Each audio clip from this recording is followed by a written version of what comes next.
Shalom Chaverim, hello friends, and welcome back to another video. I'm Rabbi Stern, and thanks for joining me again. We covered a while back, I don't remember exactly how far, but we covered the story of World War II veterans discovering when they were in the service concentration camps and the aftermath of that. Now I wanted to take a different look from the same Memoirs of World War II channel about an American soldier, a Jewish guy, who fought against Nazis and what that experience was like for him.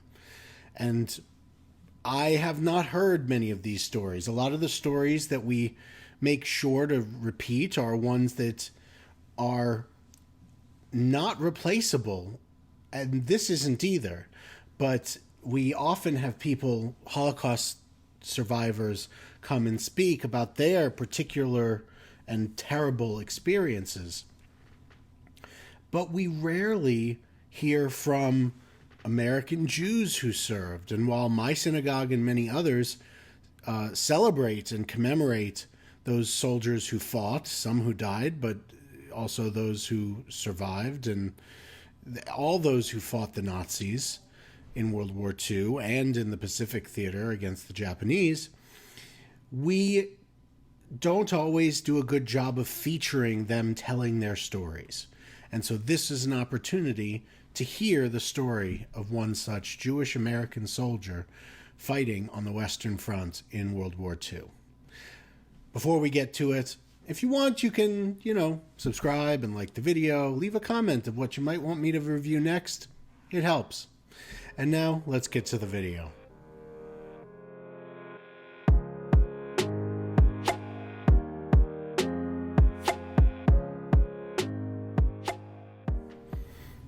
All right, let's hear this testimony.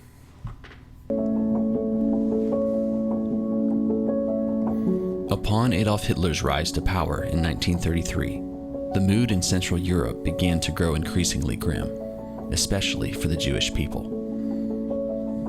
Deemed by the Führer to be an undesirable race, Jews were persecuted, isolated from civil society, and eventually forced into walled-in ghettos where they were starved and completely cut off from the outside world. Can't even tell a Jew from a German. As war broke out in Europe and Nazism spread like a fire, the plight of the Jews would only grow worse.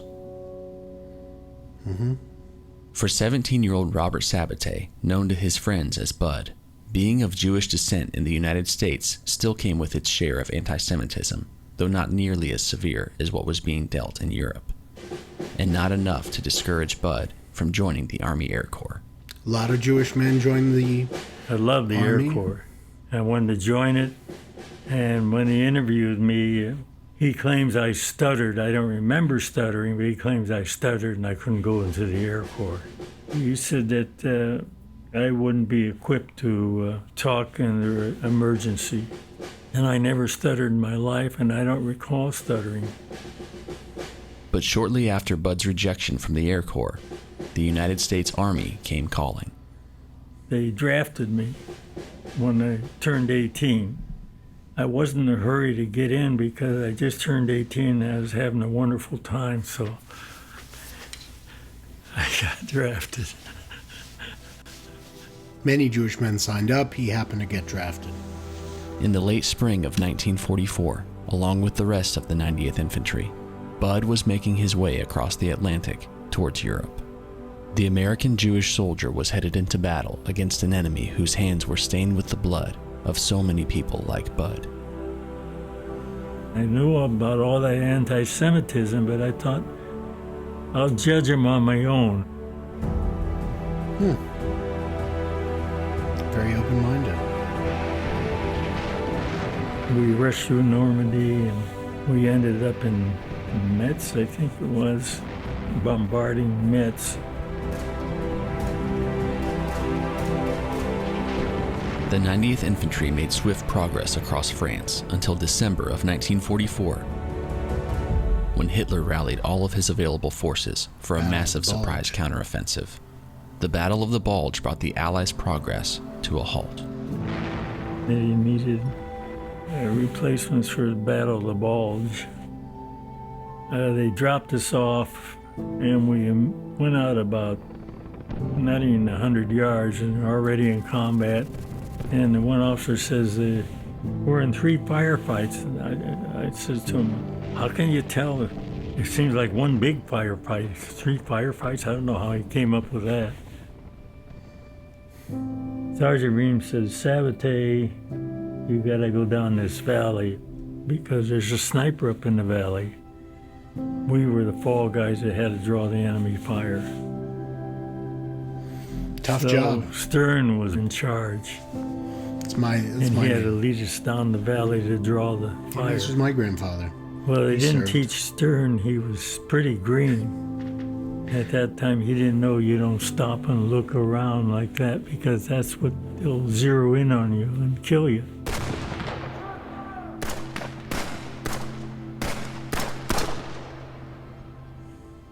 All of a sudden, everything's quiet. And I'm waiting, and I'm waiting. I don't know what happened. And finally, one of the scouts come back and said, Stern is dead. Oh. A sniper got him right between the eyes. Well, they got the sniper, but the sniper got him. So that's what happened.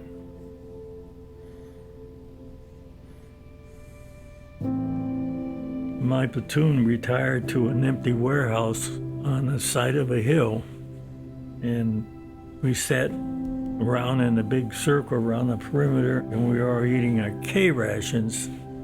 And just about that time, a mortar shell came through the center of the roof and exploded. This guy got critically wounded. This guy got critically wounded. I didn't get a scratch. Lucky. Bud ran down the hill to an aid station to retrieve litter bearers for the wounded men. On his way back, the German mortar barrage opened up once again, and Bud saw his friend Silk making his way down the hill. The Silk was coming down to see what was taking me so long. All of a sudden, I hear this voice. Bud, do something. Silk's in danger.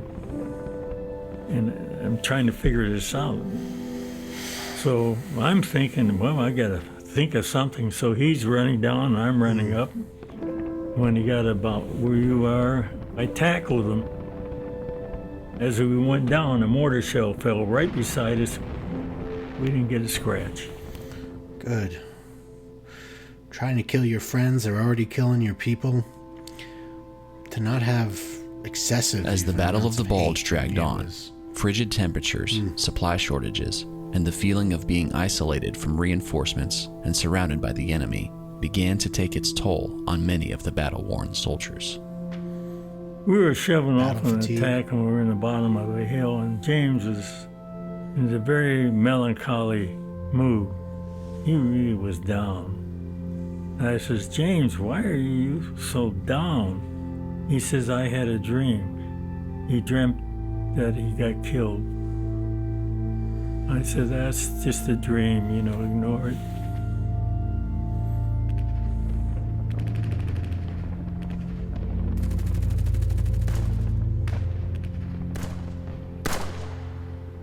Just maybe an hour later, James got shot through the heart. He says, oh my God, I'm dying.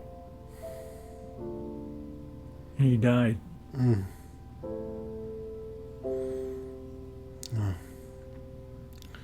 So hard to hear. By the final week of January, the Allies had successfully broken the German lines, and the Battle of the Bulge was finally over. Germany was in retreat, and the Allies were once again on the offensive.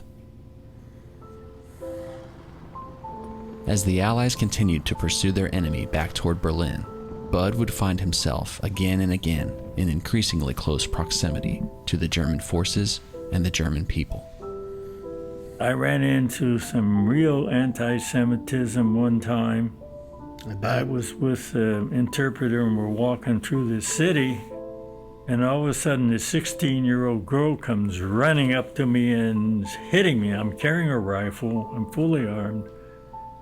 Juden, Juden, Juden, which means Jew, Jew, Jew. I said to myself, what do I do with a kid, especially a woman? I shut shoved her away and walked on.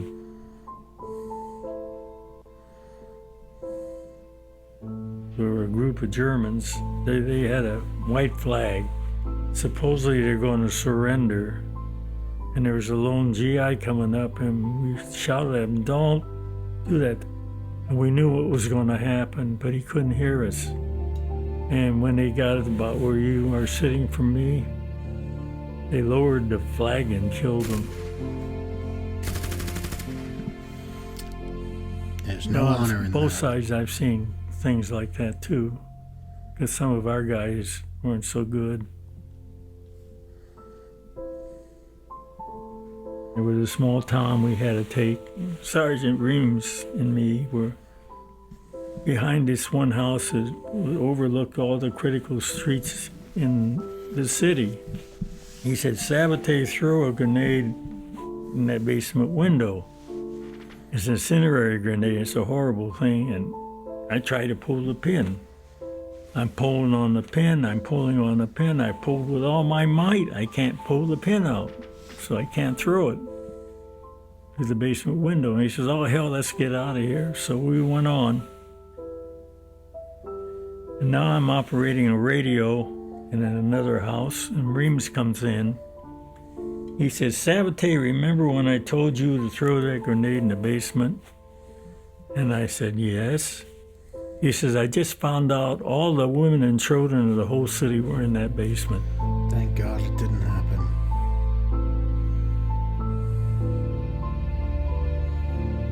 Even in a conflict in God. which Jews suffered so much, I didn't have that on my conscience. Right, I understand.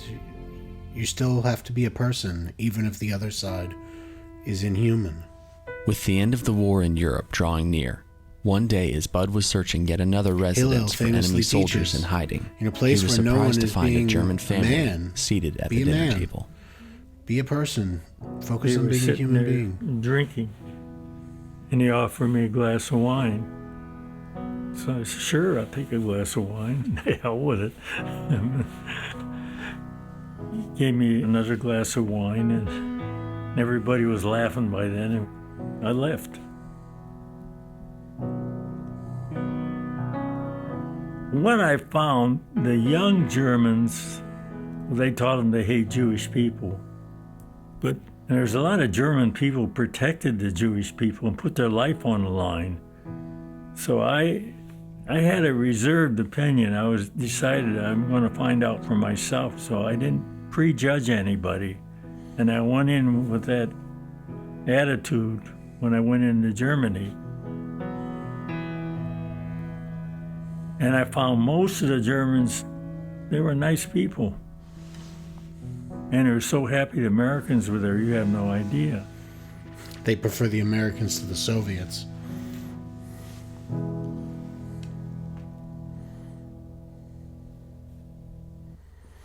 Well, that's a very interesting. Obviously his book is here on the screen. It's a very interesting story. Again, I don't hear enough of these stories, and there are plenty of these stories of Jewish men who served in the United States Army, especially against the Nazis. Obviously, he mentioned there was a lot of anti-Semitism then. Anti-Semitism is a growing problem in this world.